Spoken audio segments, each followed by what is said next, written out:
Good evening. As mayor, it is my distinct honor to present the 2015 State of the City Address for the City of Iowa City.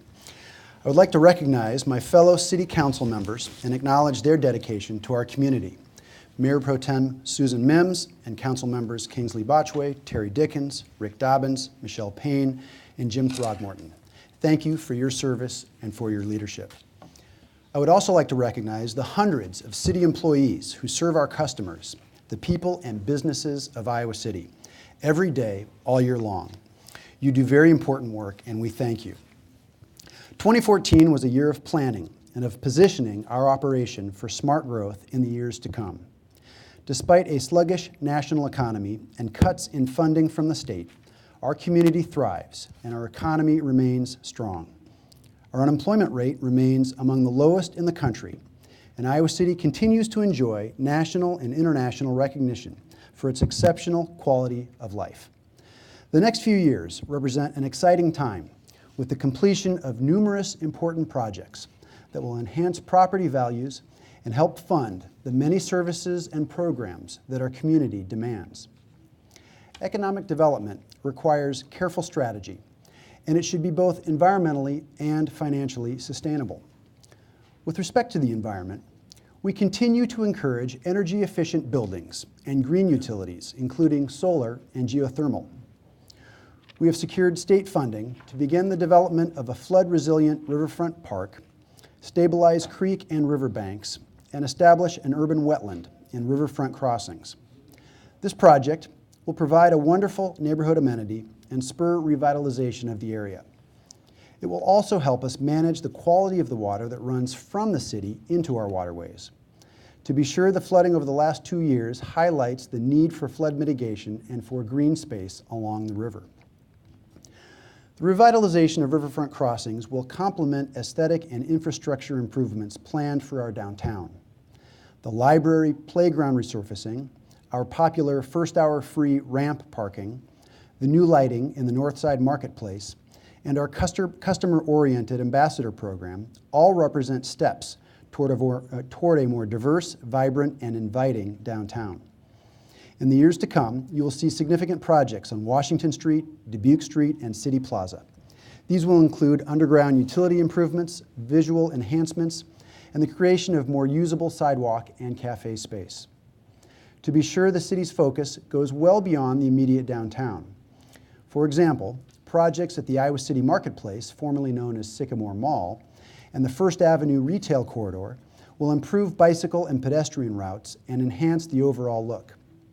Traffic flow will improve when a railroad overpass is constructed on First Avenue, and Mercer Park's playground will see expanded equipment and amenities.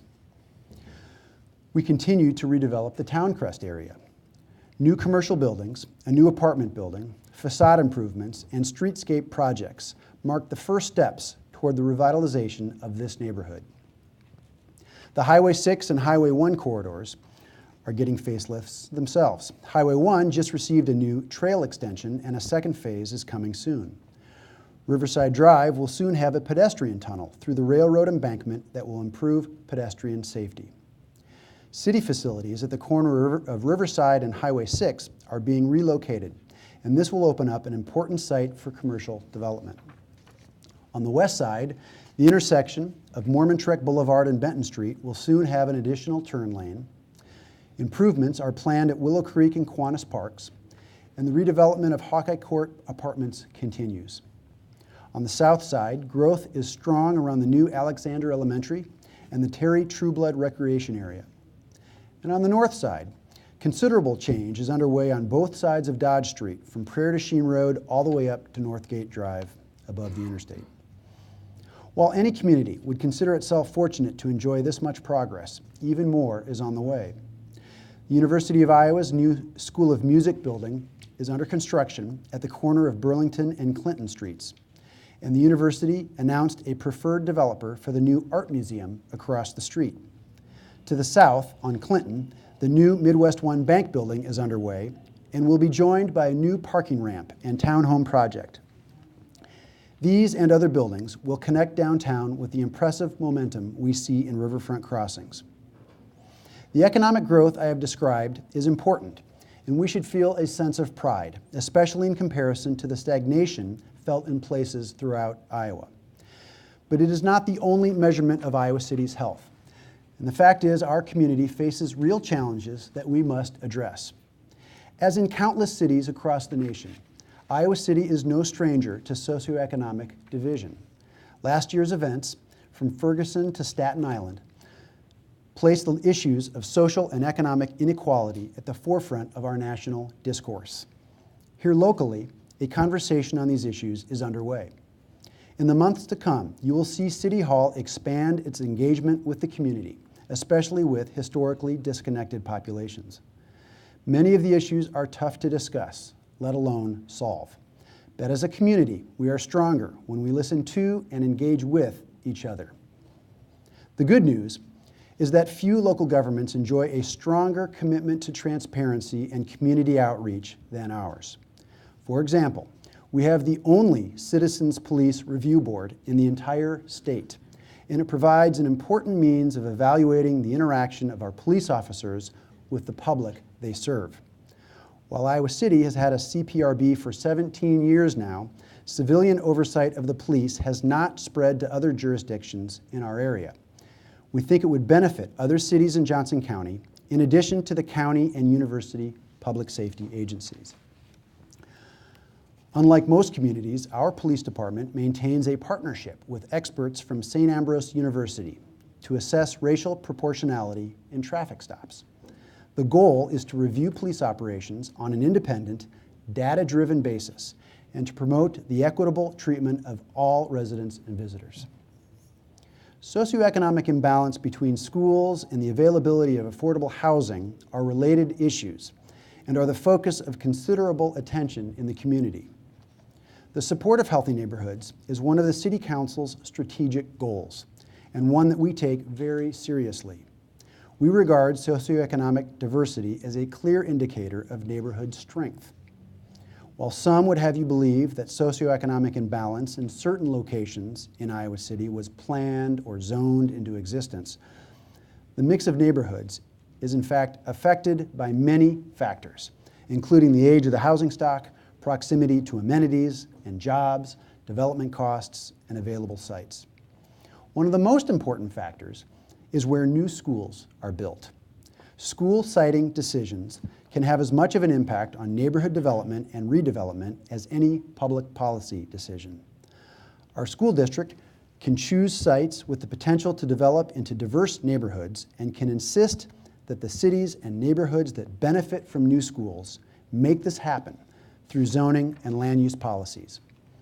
To be sure, zoning in newly developing areas where new schools are sited will not significantly or quickly improve current socioeconomic imbalances in our school system.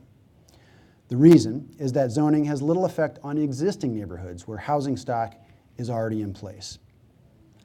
The fact is, the socioeconomic imbalance in our school district needs attention and needs it now.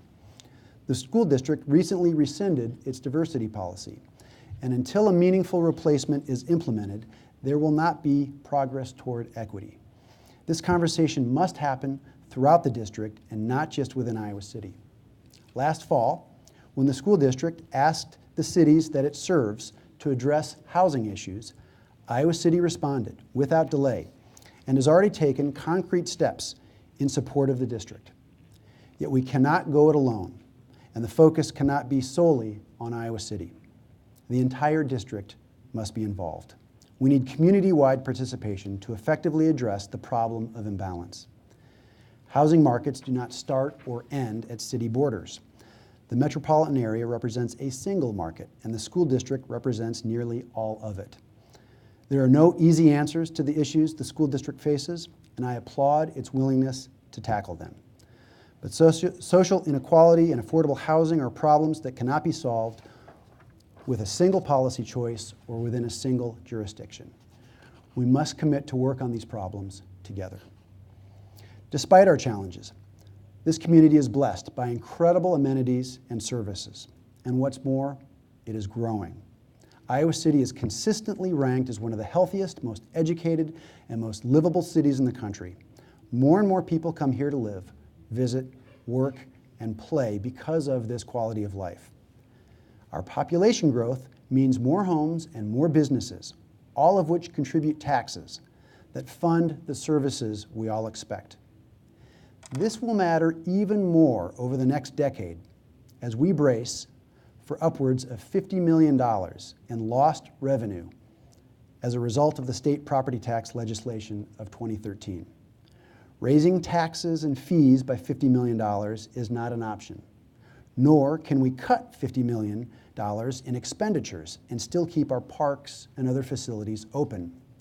Inevitably, we will cut services some, and we will increase revenue some. But continued economic growth within our community will ease the pain.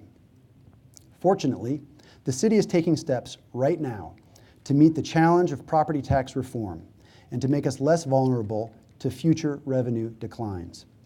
Our city budget now contains an emergency fund designed to smooth out the effects of property tax reform by helping us make long-term strategic decisions about services and avoid sudden cuts in services or personnel. This deliberate financial planning has characterized city budgets in recent years and will continue indefinitely. It is a conservative approach and has earned Iowa City the absolute highest credit rating from Moody's. In fact, we are only one of 2 cities in Iowa and 178 cities nationwide to hold this distinction. We know we will face increasingly difficult budget decisions in the years to come. It would be irresponsible to not prepare for this. We are determined to ensure that our operations are financially sustainable no matter what happens. Iowa City is an incredible place. We have great schools, strong neighborhoods, a booming economy, and a world-famous arts and culture scene. We are resurgent, and we are making smart investments, and we are positioning the community to not only survive the challenges that cities throughout Iowa will face, but indeed thrive, and to set the bar. I am excited about our future. On behalf of the City Council and City staff, I thank the community for its engagement, for its collaboration, and for its support. Thank you.